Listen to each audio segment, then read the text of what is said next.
Meni wa Roma sura 10. Écoutez ce que la Bible dit. Ufuate kile Biblia inasema. Au verset 12. Sheria ya 12.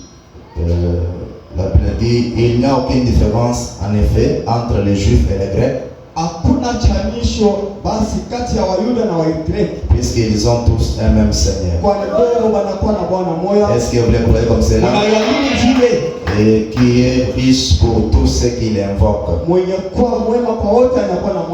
Car quiconque invoquera le nom du Seigneur sera sauvé. Alléluia. Comment donc invoqueront-ils celui en qui ils n'ont pas cru?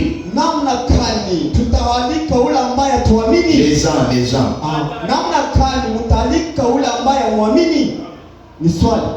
Et comment croiront-ils en celui dont ils n'ont pas entendu parler?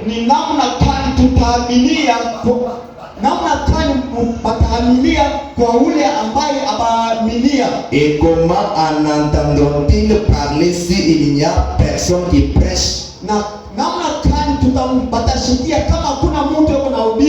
Et comment y aura-t-il des prédicateurs s'ils ne sont pas envoyés? Dieu notre Père, nous te bénissons pour ce moment, Seigneur. Je suis devant mon auditoire, les gens qui ont des problèmes, Seigneur Jésus, puisque Salomon ce n'est que toi. Père, regarde-moi de la scène et laisse ton Père, Seigneur Jésus, Père, pour pouvoir recevoir quelque chose de ta part. Nous chassons tout esprit impie de 4e, 5e dimension. Remettons-toi entre tes mains au nom de Jésus-Christ. Amen. Alléluia. Amen. Que Dieu vous bénisse. Est-ce que vous croyez que notre Dieu est merveilleux? Amen. Je vais vous dire ceci. Si vous me verrez moi en train de me perdre ici à la chair, vous là vous êtes perdus vous aussi. Et allons dans les cieux naturels. Amen. Amen. Amen. Je vais entendre un amen. Amen. Voilà, une fois que vous me verrez moi en train de me perdre ici à la chair, vous êtes aussi perdez-vous.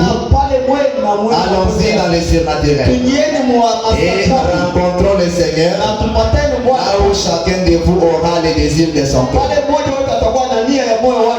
Amen. On nous a donné un sujet très merveilleux, engagé dans la lutte pour la foi restaurée. La foi est restaurée par Malachie 4. Ce n'est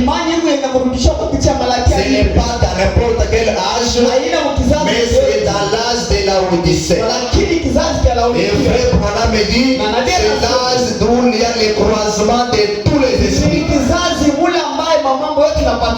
Amen.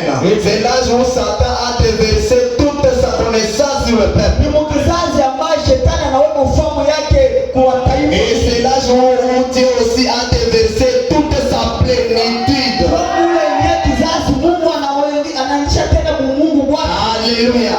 Et la foi l'a restaurée. C'est la foi qui était le jour de la Pentecôte. Et la foi où les apôtres, quand ils marchaient, ils n'avaient ni l'argent. Il n'avait ni l'argent, il n'avait ni l'or, mais